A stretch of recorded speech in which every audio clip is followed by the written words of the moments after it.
Labag po sa kalooban po namin, pero ano po, kasi magkakaroon po ng problema po ang collection po namin at saka yung mga projects po namin. So labag sa kalooban nyo, pero dahil gusto nyong makakolekta, dahil ayon sa inyo hindi daw kayo makakakolekta kung hindi kayo nagbabayad. Again, suma total, Mr. Chair, nagbabayad pa rin kayo. Labag po sa kalooban namin, Your Honor. Labag man sa kalooban, Mr. Chair, o kusa, nagbabayad kayo, tama? Napipilitan lang po kami, Your Honor. Pwede bang palitan yung verb? Huwag na yung labag o napipilitan. Nagbabayad kayo, tama? Kinukuha po nila sa amin, Your Honor, yung... Mr. Chair, Hindi naman kayo hino-hold up, Mr. Chair. Senator Risa is only answerable by Senator Estrada is recognized. Yes, Mr. Kindly Chair. address the chair if you want to Yes, interject. Mr. Chair, I apologize. The question of Senator Ontiveros is only answerable by yes or no. Yes, Your Honor. All right. You answer, Senator Risa. Thank you, Mr. Chair. So yes, nagbabayad kayo. Yes, Your Honor. Yes, hindi kayo hino-hold up. Kayong nang-hold up sa taong bayan. Pag napatunayan namin lahat-lahat nitong mga flood control project scams. Okay, dyan po ba sa Quezon City, nagbibid din ba ang mga kumpanya ninyo laban sa isa't isa? No po, Your Honor. No?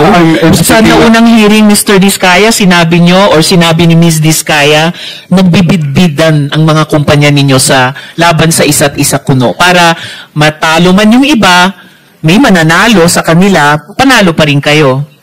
Your Honor, naguguluhan lang po siya ng mga time po na yun, pero sa records po namin, hindi po naglalabanan at nag-divest na po kami sa mga company po na yun. Bali, ako po, Your Honor, ay St. Gerard lang po ang aking company. Mr. Diskaya, kanina ang sinasabi nyo, heart condition, diabetes, hypertension. Ngayon sinasabi nyo, naguguluhan lang siya. So, sasabihin nyo, ngayon gusto nyong pag-usapan yung mental health natin. Sir, please just answer the question. Nung nakaraang hearing, sinabi po ni Ms. Diskaya, on record po yan sa komite, na nagbibid against each other yung mga kumpanya nyo. Pinakita ko nga po yung calling cards ninyo sa siyam na kumiting iyan. Sabi ng asawa nyo, nagbibid ang mga kumpanya ninyo sa isa't isa. So, ganyan din ba ang kalakaran ng mga kumpanya nyo sa Quezon City? Your Honor, sa record po namin, hindi po sila naglalabanan. At ang amin lang pong company doon ay yung St. George lang po ang akin po. At sa miss ko naman po is Alpha lang. Dalawang kumpanya lang sa inyong mag-asawa. Pero yung mga kamag-anak nyo, ang controlling persons din dun sa iba pang mga kumpanya. Your Honor, pero hindi po sila naglalabanan sa bidding. So ano yung sabi nyo, namin. may kalakaran kayo? Ano bang kalakaran ninyo sa Quezon City ng inyong mga kumpanya? Sumasali po kami sa public bidding. Pag nakikita po namin sa PhilJeps, sumasali po kami para sa public bidding po. Pero bakit sinabi ng asawa nyo na kahit pagkatapos mabasa nyo sa PhilJeps, nagko-compete, hindi lang isa, hindi lang dalawa ninyong mag-asawa, pero yung siyam na kumpanya ninyo sa isa't isa? Your Honor, kinakabahan lang po siya at saka kinakabahan lang po siya. Pero sa record po namin, wala po naglalabanan. Sige, titignan ko ulit yung mga records ninyo ha, at tatanungin ko ulit si Ms. Diskaya pag nagpakita sila ulit sa susunod na hearing. Dahil mahirap pong magsabi ng one thing sa isang hearing at magsabi ng kabaliktaran nun sa susunod. Perjury po ang tawag doon dahil under oath po kayong mga resource persons. Ngayon may mga nakausap o nilapitan din ba kayong regional directors at regional director at district engineers dito naman sa NCR? Your Honor, wala po. Bali, sumasali po kami sa public bidding. Pag nakakita lang po kami ng mga public bidding na nakapost sa PhilJeps na invitation, tsaka lang po kami pumunta at sumasali sa bidding. At nagbayad din ba kayo ng 10 to 25% para makakuha ng proyekto? Yan po ang pinipilit po nila kapag kami po ay na-awardan na po ng project at saka po sila nagdadatingan. At pag nagdadatingan sila at pinipilit kayo, nagpapapilit naman kayo, nagbabayad kayo? Your Honor, wala po kami magawa kasi syempre po natatakot kami dahil nagkaroon na po kami ng mga karanasan na nami-mutual terminate po at na mutual terminate at saka nagkakaroon po ng right of way problem ang mga project po namin. Pero nagbabayad kayo, 10 to 25% sa Quezon City. Your Honor, yes po, Your Honor.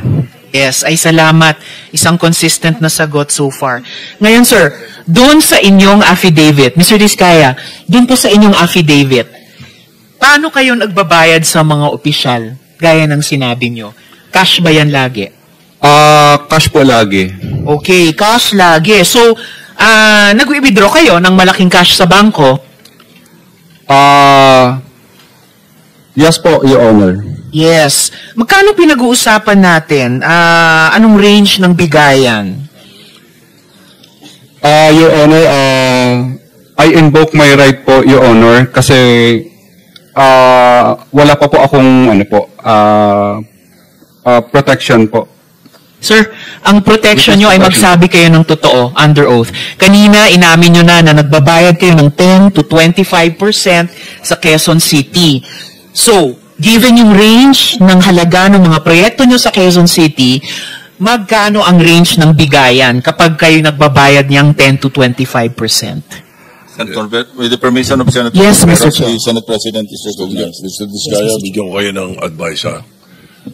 This is not because I am a lawyer. It's because I have been here for ages, since 1992. Ay, ako ang pinakamatandang senador dito sa term, hindi sa edad. Mas may edad sa akin yung katabi ko. Meron kayong legislative immunity, huwag kayong matakot. Pag sa hearing kayo nagsasalita, pwede nyo invoke legislative immunity, magsalita kayo. Huwag nyo sabihin yung against self-incrimination. Hindi. There is such thing inherent sa mga committees, yung legislative immunity yung tinatawag. Kung meron kayong gusto ipagtapat ninyo. Hindi pwedeng gamitin sa inyo pag sa hearing nyo sinabi. Makakatulong kayo sa amin at matutulungan din namin kayo. Yun ang gawin ninyo. Tatanong sa abogado nyo, alam ng abogado nyo yan baka lang, yun nyo lang talaga sabihin yung dapat Di ba? Huwag kayong matakot. At meron po kaming maibibigay sa inyong legislative immunity tinatawag. Your Honor, Salamat, okay lang po Mr. ba, Chair. itatanong ko lang po muna sa legal counsel ko po. Mr.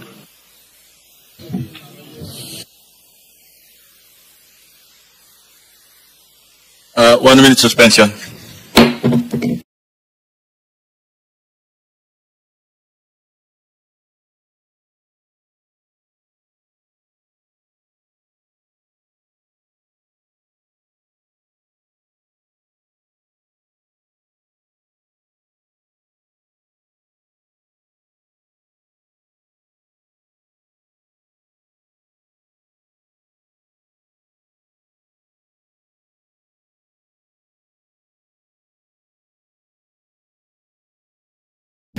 Thank you.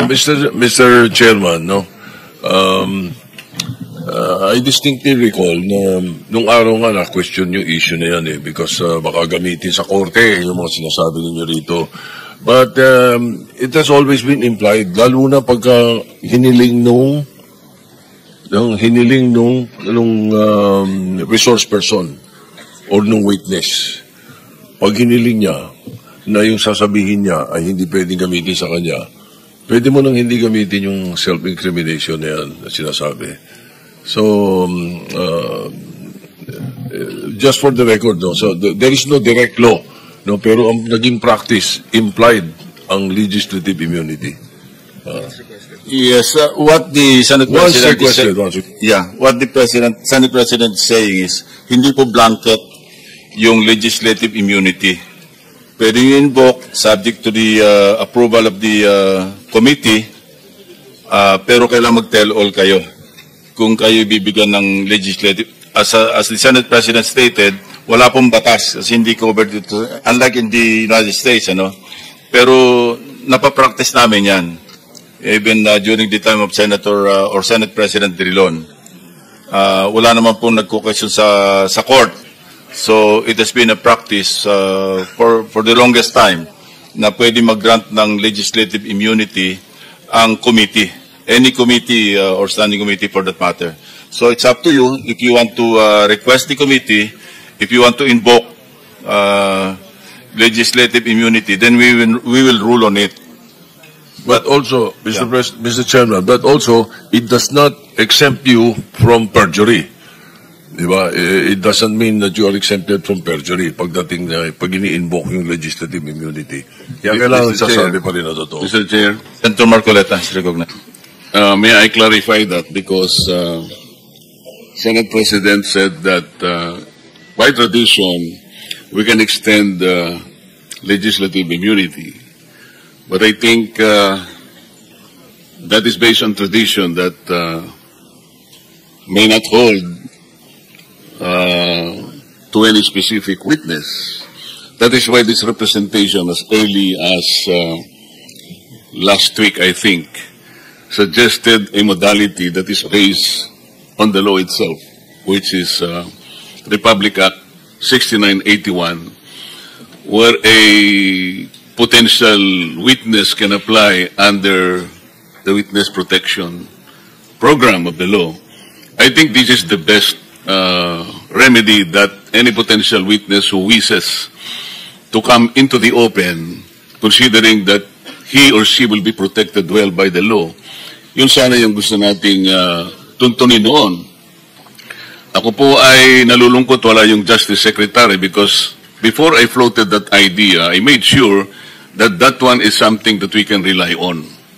I spoke to an Undersecretary of Justice. Pagkatapos, okay naman siya nung umpisa until he recommended or he suggested that the Secretary of Justice should also be consulted. So sabi ko, mas mabuti yung ganon. And then the Secretary of Justice called me personally. At ang sinabi nga niya, that is something that we can float. We can encourage people like that. Kasi pagkakaalam ko, ang Senado, magkabakas naman tayo kasi ngayon we are pursuing the Whistleblower Act na sana'y maratify ng Senate as soon as possible. So sa aking pagkakaalam po ay sinabi niya na this is a route that a potential witness can take. Of course, subject to the application kung siya ay eventually be admitted. Kung sakasakali namang hindi siya ma-admit, wala pong problema doon. However, sabi ko sa kanya, we need to go into the process, which he agreed. Ang naging problema lamang po, Mr. Chair, bigla kasi siyang gumawa ng parang press briefing na kung saan sinabi niya na before a particular, in this case, the Discayas can apply under the Witness Protection Program, kinakailangang magsoli po sila ng mga nakulimbat nila, which to my mind is not correct. Sapagkat kahit basahin po natin yung Section 10, na ito po yung applicable provision under the law, yun pong restitution or yung indemnification to the government, while it is a good policy, wala po doon eh. Walang requirement na gano'n eh. Kaya nga, ang sabi ko, kung nandito sana siya, I could have confronted him personally. Magkaibigan naman po kami. Hindi ko malaman kung bakit siya tumaliwas sa usapan namin. At abogado naman siya, kayang-kanya namang basahin po either Section 3 or Section 10 of the law. Wala po talagang restitution eh. Kasi mag-a-apply pa lamang po kung sakasakaling ma-admit siya. In other words, the process must begin. Hindi nga po nangyari yung ganun eh.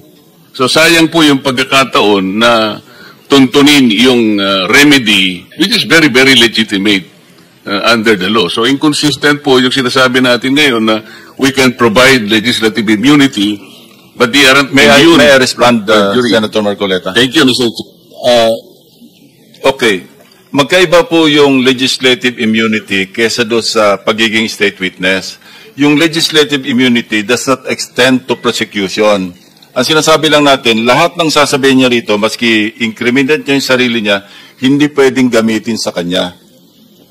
Yun lang po yung legislative immunity. Yung sinasabi niyo po ay yung ma-admit sa Witness Protection Program at pwede siyang tanggapin ng DOJ bilang isang ordinary witness or as an accused na pwedeng i-discharge ng korte as a state witness. Tama po, Magkaiba Mr. po Chair. yun. Tama Kaya huwag po. niyo pong paghaluin kasi Hindi po- wala hindi po- hindi po sandali lang po, pinaghalo. sandali lang po. Wala po tayong jurisdiction doon sa pag-admit sa Witness Protection Program. Under the law, pwede lang tayo mag-recommend. Pero iba po yung pag-uusapan natin, legislative immunity which is implied or inherent sa Congress or sa Senate, for that matter, na kasi meron tayong power of contempt, pwede i-extend yan sa power din to dito. Pero may mga ruling din po dito ang Korte Suprema. At wala naman pang nagduduling sa Supreme Court, ginagawa natin ito, as I said, for the longest time, wala naman pong nagko-question. So kung meron magko-question, then we will allow or we'll just wait for the Supreme Court to issue a ruling in this regard. Pero wag po natin pagaluin yung Witness Protection Program sa legislative immunity. Domain lang po natin yung legislative immunity. Now, if anybody wants to question that authority or power, which is inherent, sabi ko nga, no, hindi ito klaro na may power tayo kasi wala naman po talaga sa batas. Pero sa US jurisprudence, meron po yan. Meron tayong pwedeng i-cite. At tayo naman po, minsan sumusunod sa, di ba, nakapatent po tayo sa United States pagdating sa mga jurisprudence. So gusto ko lang i-clarify na iba po yung sinasabi niyong Witness Protection Program at being a state witness in the court of law kesa sa legislative immunity. Those are two different animals. Mr. Chair, malinaw na malinaw po yun at hindi ko po pinaghahalo. Naiintindihan ko po yun. Ang sinasabi ko lang po, yun pong Witness Protection Program is a better remedy sana kung yun po sana ay napagbigyan. Hindi ko po pinaghahalo yun sabagat malinaw po sa akin, iba po yung course ng legislative inquiry, iba nang po yung remedy na yun po ay ibinibigay legitimately. Thank you. ng batas. Thank you Salamat very po. much, Senator Marcoleta. So, can we continue? Meron ka na lang 25 seconds, so you better wind up because si Senator Jebby is waiting in the wings. So.